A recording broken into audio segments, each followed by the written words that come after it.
For years, the top leaders of Germany's military, seen as the sharpest and most dreaded in the world, examined the United States closely. They pored over our publications. They observed our troops in exercises, and they reached a straightforward judgment. We were a country of lax, unruly merchants. They thought we were not, and could never become real fighters. They were dead wrong, and the tale of precisely how they uncovered their error, the exact instances that demolished their outlook, is a tale of American resolve that all of us ought to grasp. It is simple to glance backward today with the sharpness of hindsight and label it overconfidence. And maybe it was. But in 1941, their view was not merely skeptical. It was, by every European measure, completely reasonable. The German leadership group stemmed from ages of Prussian war customs, a setup that valued strict order, giving up all, and a profound, nearly sacred grasp of battle as a craft. They gazed over the ocean at the United States and spotted a land they just did not grasp from a war angle. They spotted folks fixated on ease, on personal freedom, on gain. A land that had not battled a big conflict on its own ground since the 1860s, and appeared to them to have lost the skill. What they noticed in our forces only strengthened their views. In 1941, as Hitler launched the biggest and harshest assault ever against the Soviet Union, the United States Army was honestly a bit of a mess. It counted around 1.6 million soldiers. To give some scale, that was bigger than Portugal's army back then. Our armored vehicles were frequently outdated, lightly protected ones that would have been death traps on a European field. Our leaders, many of them good and honorable folks, had not faced a true clash since 1918, a whole Arabic in war terms. The Germans, on the other hand, were the unmatched rulers of the globe. They had smashed Poland in mere weeks. They had shamed France, a country with a storied war past and a huge force, in only 6 weeks. As 1,941 ended, their troops stood right at Moscow's edges. They had reshaped battle rules with their fast strike, the swift war. So when word of Pearl Harbor broke the calm on December 7th, and the United States was abruptly hurled into the worldwide struggle, the German strategists in Berlin crunched their figures. They placed this fresh foe on their worldwide strategy board and decided it altered nearly zilch. In their thoughts, the conflict would end well before the United States could ever count. They figured it would need us at the least 2 to 3 years to gather, prepare, outfit, and, above all, ship a significant force over the huge Atlantic Ocean. By that point, they thought Russia would be crushed, Britain would be forced to give in by their submarine attacks, and the European fight would be settled. Germany would rule a stronghold from the Atlantic to the Ural Mountains, without challenge. This was maybe the biggest blunder in recent times, and the German grasped that they were not battling the United States they had examined, but a wholly new and scarier type of rival did not occur suddenly. It arrived in a chain of strong, earth-altering blows, blows that started not with the roar of cannons, but with the soft scrape of a pencil on paper in a spy office in Berlin.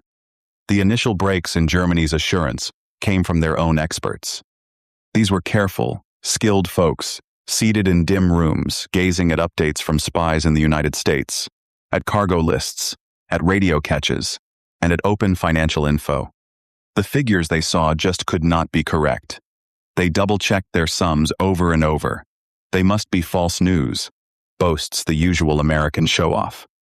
They were seeing accounts thou constructing transport vessels, the well-known Liberty vessels, at a pace that ignored science and all familiar factory methods.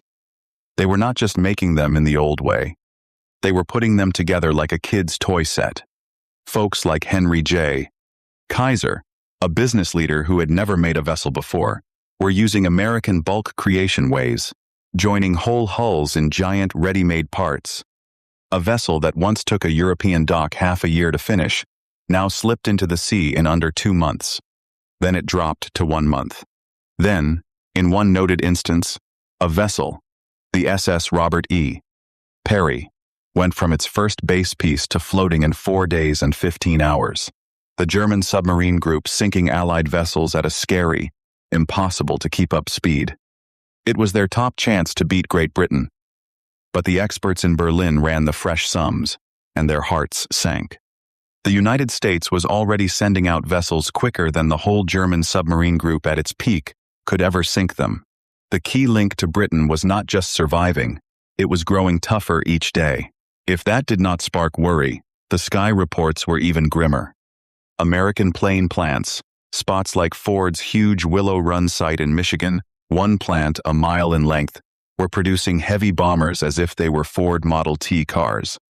The Germans heard that the United States was making more B-24 Liberator bombers in 1 month than Germany's full yearly make of all heavy bombers together. It was make-believe. It was plainly not possible. Germany, after all, held the most forward and smooth-running factory set up in Europe, one geared for full war since 1939. And yet these accounts claim that the United States, while clashing on 2 oceans and aiding Britain and Russia, was still outmaking the Third Reich by 3 or 4 times, and, in some key areas, 5-1. And then came the armored vehicles. The Germans cherished their armored vehicles. Their panzers were their steel warriors, wonders of design crafted by expert workers with a sort of deadly skill. The American method was not the same. They were crafting M4 Sherman armored vehicles on a car production line, viewing them not as handmade arms, but as basic, tough, easy-to-swap tools. The counts were unreal, 10,000, 20,000. By the war's close, over 50,000 Sherman armored vehicles. The German strategists verified, re-verified, and at last, with rising fear, had to accept the counts were true. The United States was not just forming an army, it was forming a flood of metal. This was troubling, very troubling. The math results were clear. War, after all, is a harsh mix of people and supplies. But the German top leaders clung to one key faith, a faith that had worked for them for 100 years. Supplies are not all. You can hand a merchant the best gun around, but that does not turn him into a fighter. You can give him an armored vehicle, but it does not make him an armored expert. The true trial, the sole trial that really counted, would happen on the battlefield and in the dry, sun-scorched slopes of North Africa. In early 1943, it seemed for a terrifying instant like the Germans were totally correct. The first big ground clash between German and American troops in the European area was a failure for the United States. At Kasserine Pass, in Tunisia's rough peaks, the fresh, untried American troops charged straight into the tough, sun-hardened survivors of Erwin Rommel's famed Africa Group. The outcome was a defeat, a shame. The Americans were badly guided. Their group split and fled, and they abandoned a shocking, embarrassing pile of fresh gear. German troops scavenging the left-behind American armored vehicles, cannons, and trucks felt their assurance rise. This was the foe they had awaited. Lax, awkward, badly prepared, and missing the drive to battle German survivors of the Stalingrad's icy nightmare and the huge, crushing armored clashes, of course, saw this new foe as nearly comical. The Russians were a whole other thing. They were, in the German eyes, zealots, nearly less than human in their readiness to perish. They would rush straight into automatic fire. They took awful, unthinkable losses, and they just kept advancing, a seemingly never-ending flow of people. The Americans, by comparison, appeared too careful. They were, as one sees German Update notably stated, missing in zealous resolve. So the German top leaders adopted a fresh, easy belief. Yes, the Americans had lots of gear, a ridiculous amount of gear, but that gear would be wasted by poorly prepared fighters and clumsy beginner leaders. The German fighter, the skilled battleman with his better preparation, his battle skill, and his fight-toughened bravery, would easily balance the American supply edge, quality. They trusted their whole war teaching was founded on. It would always overcome quantity. This belief stayed mostly through the hard, wearing, bloody struggle up Italy's length. American troops were gaining knowledge. Yes, they were becoming stronger, fiercer. They were showing a worrying non-German-like skill to learn from errors and change tactics quickly. But the clashes were gradual, they were expensive, and the Germans were experts at holding ground. It was an even match. This easy faith, This final base of German plan assurance stayed strong right up to the dull, cloudy dawn of the 6th of June, 1944. And in the days after, it was not just weakened, it was wiped out. The real world-breaking reveal of what the United States had turned into did not occur on Omaha shores, though that was a tale of dark, incredible bravery that we all recall and respect. No, the actual blow, the one that shattered the German war mind, arrived in the days following the arrival, as German leaders in their shelters tried to grasp what exactly they now confronted. The size of the attack fleet itself was a wonder. Over 5,000 vessels, a fleet so large it filled the English Channel, a feat of supply teamwork that no army ever had even tried, much less succeeded at. But again, size by itself could be linked to America's plans. What really shattered the German leaders, what made them see the war was doomed, was not the size, but the approach. It was the planned, nearly offhand, and totally harsh use of factory strength to fix every war issue. Let me describe what a German leader, a survivor of France and Russia, witnessed in Normandy's hedge areas in the European style of battle. Cannon fire was a rare, nearly precise tool. You saved your rounds. You shot for impact at certain high-worth spots. You figured your stock closely because you knew each round used was one fewer for the next clash.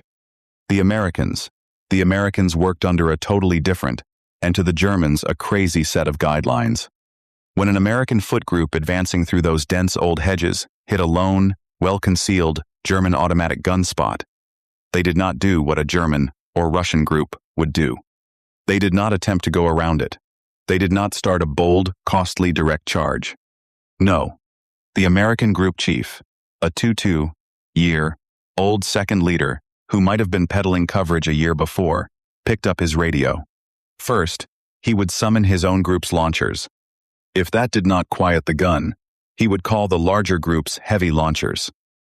If the automatic gun kept shooting, he would radio to group cannon fire.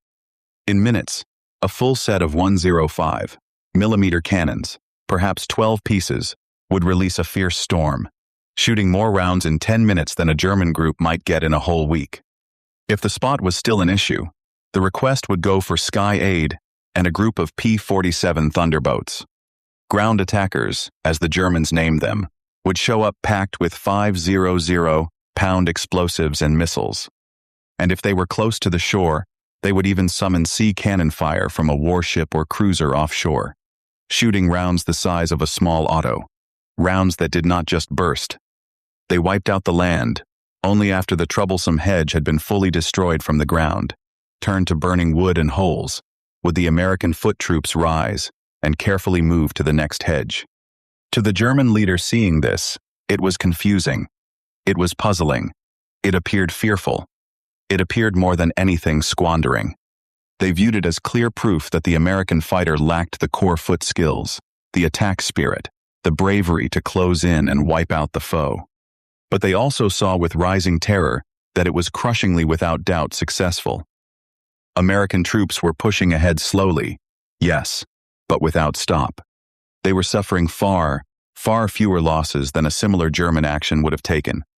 And the German holders, the top breed of fighters, they were being steadily wiped out, running low on shots, running low on men with no backups coming. This was the main basic difference. German supply system sharpened to flawlessness by the Prussian top staff was based on enough. You figured the least supplies required for an action and sent them with top smoothness. Squander was the worst wrong. American supply, by contrast, was built on plenty and backup. The American supply chief's aim was not to stop squander. His aim was to stop any chance, however small, of a lack.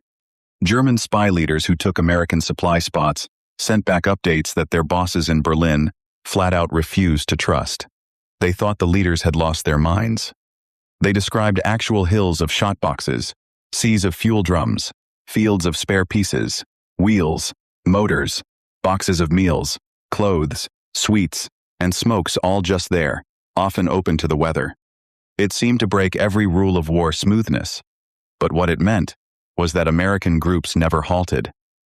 They could run at full strength 24 hours a day forever. They could spare to shoot 10,000 cannon rounds at one stubborn road cross, because it just did not count. There were truly millions more rounds coming. If you have ever found this sort of deep history dive as gripping as we do, this is the type of tale we share each week. Many watchers say they like keeping these videos playing while they work or unwind. Taking a quick moment to join does not just aid us, it makes sure you do not miss the next tale. We would be deeply grateful to count you in our group, but even the huge shock of American firepower seems small next to another. Even deeper difference, a difference that touched the core of the 20th century, and a truth that the Germans grasped way too late. That difference was machine use. The German army of 1,944, the strong force, the very starters of the swift war, still traveled mostly by foot. It is one of history's big tricks, one that old film clips helped build. We see the images of the armored groups, the tanks, and half vehicles, and we think the entire army was that way. The fact is, most of the German army was a 19th century power. Their goods, their cannons, their food, all of it was drawn by horses, hundreds of thousands of horses. Only their top groups, the armored and armored foot units, were fully machine-driven and always short on the two things an engine requires: fuel and extra pieces. In all of France, the German army in the West could gather maybe 2,000 working tanks, and each was a rare, nearly impossible to replace item. Now think of the American army that arrived in Normandy by late summer of 1944. They had sent over 10,000 tanks, with more coming on each vessel. But that was not even the true difference. The true difference was the simple truck. In the whole American army, from the group base down to the gun company, there was not one horse, none. Every unit was fully 100% machine-driven, with standard fresh vehicles, the common 2.5-ton truck, the Jeep, the half vehicle. The action result of this was huge, and it is what really locked Germany's end. When a German group needed to shift 100 miles to fill a hole in the line, they walked. It took them 3, maybe 4 days. They reached the front worn out, their feet sore, their horses tired. They needed rest before they could even be seen as ready to fight. When an American group leader got a command to shift 100 miles, he told his men to board their trucks, and they drove. They arrived at the new front in 6 hours, rested, fully stocked, and set for battle right away. This movement gap meant the Americans could gather force quicker, use brakes with scary speed, and keep an action pace that the German army, with its 19th century supply chain, simply could not equal. The German generals, the followers of Clausewitz, were playing a game of checkers, while the Americans were playing a fresh game altogether, a game at the speed of the engine. The instant this all peaked, the day the German generals truly saw the game was done, was during Operation Cobra in late July 1944. This was the American escape from Normandy's limits. It was not just a clash, it was a factory method of ruin. The Americans gathered a crushing force, thousands of cannons on a small, tight part of the front. Then they released thousands of heavy and medium bombers to blanket bomb that part, truly blasting the German holding group. The top armored layer, one of their finest off the chart. It was said that survivors were found days later, miles off, walking in shock, unable to talk. Then, through the opening, flowed the armored groups of General George S. Patton.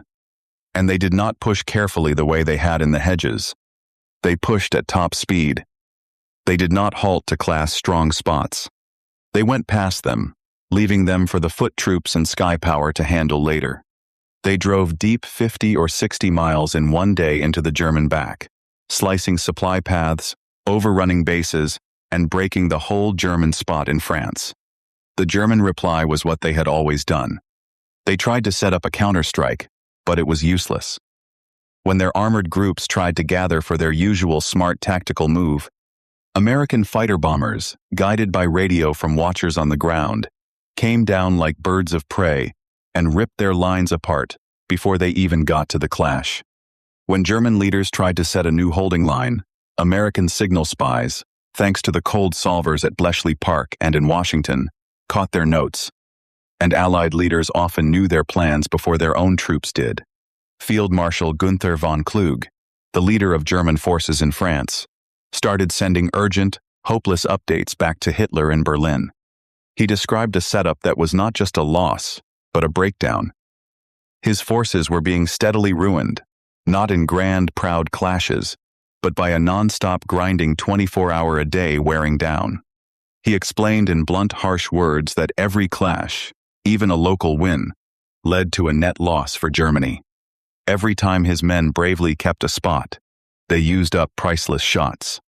Every time they had to pull back, they had to leave behind valuable gear, tanks, and cannons that they simply could not replace.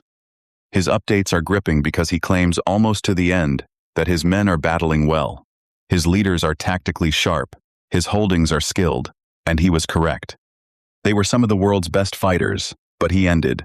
None of it counted. He was facing a foe that could simply keep striking, keep pushing, keep wearing, until the better German fighter finally fell from pure, total tiredness and loss. The machine, the American machine, had arrived to claim. What came next in August of 1944 was the Great Chase across France, a part of the war that is often skipped. This stage showed American skills that truly seemed to break the rules of nature as the Germans knew them. Patton's Third Army pushed hundreds of miles in just days, a tip of armor and machine foot troops that seemed to run fully free of any supply pads. In truth, it was the reverse. This push was kept by the war's single biggest supply feat, the Red Ball Express. With France's train network fully wrecked by Allied bombers and the French fighters, the Allies made a huge one-way road circle. Thousands on thousands of trucks run 24 hours a day and night in a ceaseless line, often by African-American fighters of the supply group, heroes who have rarely gotten their credit. From the Normandy shores to the front, they brought thousands of tons of fuel, shots, and food each day. Letting the push go on at a speed, the Germans, with their horse-pulled carts, couldn't even understand, much less match. German leaders would build what they thought was a firm holding spot along a river, like the Seine, trusting it would take the Americans weeks to gather the forces and heavy bridge gear to force across. They would wake the next day to find that American battle builders working under shots had already placed a float bridge over the river overnight, and that a whole American armored group was already in their back, cutting them off. The speed, the scale, the nonstop 2-4-hour style of American actions, it hinted at an army that had somehow beaten the basic core limits of drag, weariness, and supplies that had shaped battle for all of human past. It was near this time that German spy leaders, eager to grasp what they faced, began to study taken American field guides, and what they found puzzled them fully. American teaching assumed a level of supply use that German teaching saw as wildly, disastrously impossible to keep. American planners, for instance, figured their shot needs for an attack at 2 or even 3 times the rate that German planners saw as a max, keepable level. American supply guides set storage amounts for goods that German supply chiefs would have been tried for, viewing them as wrongly squandering. Even their views on people and gear were strange. The German army valued the skilled veteran, the survivor who had been with his unit for years and knew it deeply. They also had master fixers who could, with craft and cleverness, mend a hurt tank on the field. The American setup was more factory-like. It treated its fighters and its gear as swappable parts. When a tank's engine failed, they often did not fix it on site. They removed the whole engine, put in a fresh one, and sent the broken one back to a huge storage to be remade. They sent battle survivors back to the United States to train fresh joiners and added new single replacements into front units. This often split the small group bond that German leaders valued, but it also meant that American units were always being filled. They never stayed low for long. The setup was made to keep battle strength at a steady, keepable level, just like a factory line. Every American habit, from tactics to training to supplies, seemed to go against Germans' ideas about war, smoothness, and custom. But the total effect was an army that could keep a level of high-strength clash forever. A German group, after a big attack, was used up. It was a shell. It needed weeks, sometimes months, to be taken out of the line, refitted, and rearmed. An American group, after a big, costly clash, would be taken off the line, refilled with fresh men and fresh tanks from the endless supply flow, and be set to fight again in days. The question that pained the German top leaders in the fall of 1944 was a dark one. Were they facing a short-term edge the German skill and battle drive could finally beat? Or was this a basic gap, a difference in the very core of the two lands that made loss totally sure, no matter what their fighters did on the field? Field Marshal Gerd von Rundstedt, one of Germany's most honored and skilled leaders, was called back from rest to lead in the West. He was an old-style Prussian noble. He looked at the maps, he read the front updates, and he ended with the cold gloom of his kind that the second was true. He judged that American supply lead was so complete, so crushing. The German tactical sharpness was now meaningless. It could win small fights. It could slow the Americans for a day or a week, but it could not change the action result. Every German win, he noted, cost them priceless men and tanks. Every American loss was just a short halt, a note in their plan, wiped out in weeks by their huge replacement setup. The math, he ended, was without mercy. The German army was being worn down to nothing, while the American army just kept growing stronger. There was one final frantic try to show that old World War genius and battle drive could still beat New World factory might. The Ardennes push, what we know as the Battle of the Bulge, in December 1944. It was Hitler's last big risk. He quietly and sharply gathered Germany's last working backups, risking all on one huge hit. The plan was classic German action: strike during a big snowstorm that would ground the all-strong Allied sky forces, gained full surprise, and used their focused heavy armor to split the American and British lines. Their aim was to drive for Antwerp's port, cutting off the Allied armies in the north and forcing a talked peace. And at first it succeeded. The blow was total. The strike tore a huge bulge in the American lines, surrounding whole units and taking thousands of captives for a few urgent freezing days. It looked like the German army of 1,940 was back. But then the American difference appeared again, and in a way that locked Germany's end for good. The German plan thought the Americans would act like the French in 1940, that they would panic, that their lines would fall, that their lead setup would freeze, unsure what to do. They were mistaken. The surrounded American units, most notably the 101st Airborne at the Stones Key road spot, were told to give up. Their leader's answer became an American story: nuts. They just kept holding, cut off, outnumbered, freezing in dug spots with limited shots. They simply would not break. And then the American supply and machine monster came alive in a move that German planners had simply not trusted possible. The Americans shifted whole armies to focus on the threatened area. General Patton's Third Army, which was 90 miles south and setting for its own push in another way, was ordered to turn 90 degrees and strike north to aid Bastogne. His staff said it was not possible, that it would take at least a week to replan the supplies and shift the troops. Patton notably told them they had 48 hours. His men boarded their trucks, drove day and night on slippery, dangerous roads and crashed into the German side, arriving with the speed that ignored all European war logic. When the weather at last cleared, the skies filled with American and British aircraft. They did not just strike the German front lines, they wiped out their supply lines. The top German tanks, which had pushed so sharply, slowly, painfully, stopped out of fuel. The push, which had caused Germany its last backups of men, armor, and fuel, gained nothing. And here, in the Bulge's failure, was the final harsh lesson for the German top leaders. When Germany lost those top tank groups in the Ardennes, they were lost forever. The plants were bombed to dust. The fuel was gone. The skilled crews were dead or taken. The replacements simply did not exist. When America took heavy, serious losses in the Ardennes, those losses were replaced in weeks. The replacement setup, that vast factory flow of men and goods, stretching 3,000 miles back to Detroit and Pittsburgh and Los Angeles, just kept running. A German tactical wind might ruin an American group, but that group would be remade and back in the fight. A month later, An American tactical wind ruined a German group, and that group was wiped from the map for good.